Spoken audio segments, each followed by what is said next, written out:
This might seem to be like it's Vivek 2024 election headquarters. Maybe it is.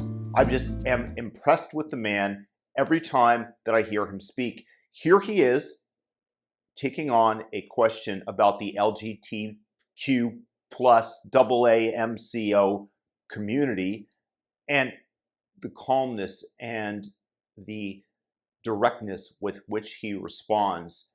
I'm going to analyze it afterwards, but here is the clip. I was just wondering, what were your opinions on the LGBTQ plus community? Well, I don't think it's one community. Really? Yeah, I mean, how could it be? Just mash together an alphabet soup. Trans is fundamentally in tension with gay, if you ask me. But what's your opinion?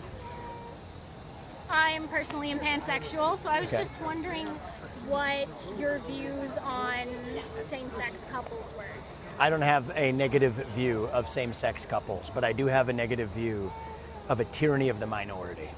So I think that in the name of protecting against a tyranny of the majority, and there are times in this country's history where we have had a tyranny of the majority, we have now, in the name of protecting against tyranny of the majority, created a new tyranny of the minority.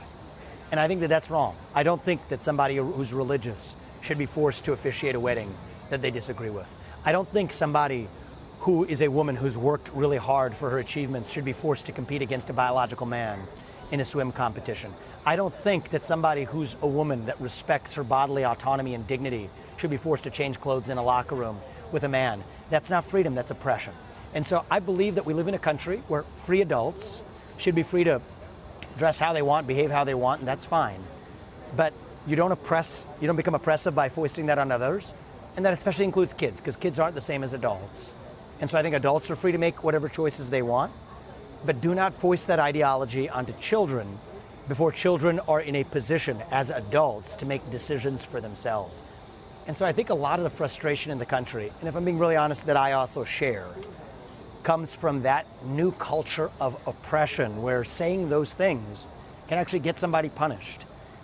And in my case, it's part of why it's my responsibility to say them. And I respect that you may have a different opinion, and that's okay. Part of what makes our country great is that you and I can be civil and have this conversation, and that we live in a country that still gives us, each of us, the right to speak to a presidential candidate and back, and still say that we pledge allegiance to the same nation.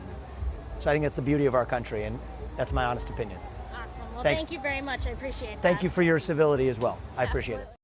Yeah, it's amazing to me that the LGs and the Bs are aligning with the Ts that are essentially trying to destroy them, because it's some woke confederacy that you must fall into line or be ostracized, and they make everybody else feel that they are the ones who are being oppressed, when, as Vivek says, currently they are the ones who are oppressing the majority. It's the tyranny of the minority. But in terms of Vivek's response, look at how beautifully he handled it. I mean, not only did he say his piece, but he aligned with her at the end. And this is one of the differences between him and Trump, or him and myself even.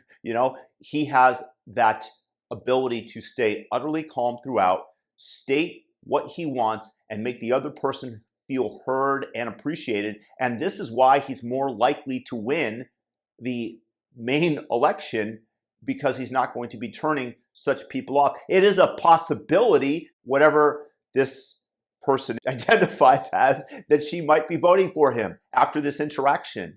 And she might tell her friends, you know what, he's a pretty decent guy.